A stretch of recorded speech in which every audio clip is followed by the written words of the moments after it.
Yeah, so I mean that's one of the things I love about Amazon is that you can experiment. I mean the idea of having a Lambda function on S3 ingest on the snowballs was an experiment. I didn't know if it would work.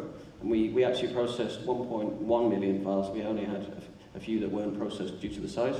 We then processed those on an EC2 instance. One of the reasons we won the tender for taking over the UK Government Web Archive is we offered a full depth, full faceted search across the entire 20 years of archives. And looking at the way people were doing it, generally full text search indexing of web archives is done with Hadoop clusters. So not having really much experience with Hadoop clusters, I employed or contracted in a Hadoop contractor. And initially we'd been quoted it would probably take about two weeks to do the work. So that was reasonable, it was budgeted for. But after those 2 weeks he came back and told us he needed another 8. Unfortunately we were launching in 6, so we had a problem.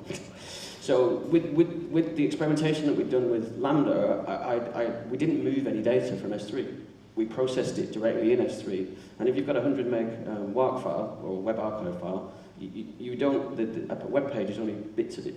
So you don't need to take the whole file and read it if you're only indexing certain content. We had a list of MIME types that we were to index. The obvious ones, PDF, doc, text, and then obviously HTML content. But a lot of the content in there was stuff that we're not interested in, CSS, JavaScript, quite a lot of data that was out of scope.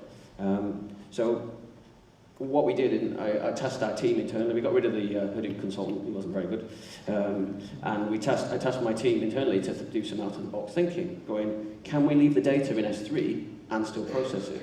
And as it was, some of the very good members of our team came up with a way of doing just that. We already had an index of everything that was in those files, but we didn't know what was inside the content of each file. So we used the index that we'd already created to create a filter job.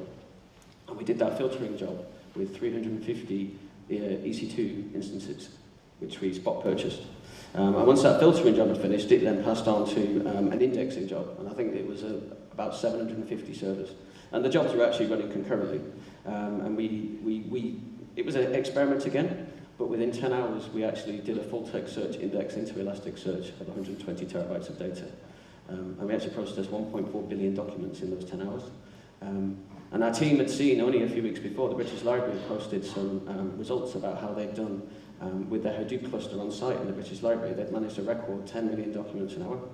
Well, we averaged 144 million documents an hour. And actually, sometimes it was going up much higher than that, because if it was just HTML content, they were indexing really, really quickly. So I've got a few more ideas up my sleeve of things like this out-of-the-box thinking that I'm not going to talk about just now, but this is what Amazon gives us, this ability to scale. I've just requested 5,000 instances that I hopefully can run in Ireland for and a project that maybe I'll be sat up on stage talking about this time next year. So hopefully, now I've said that on camera, they'll let me have them.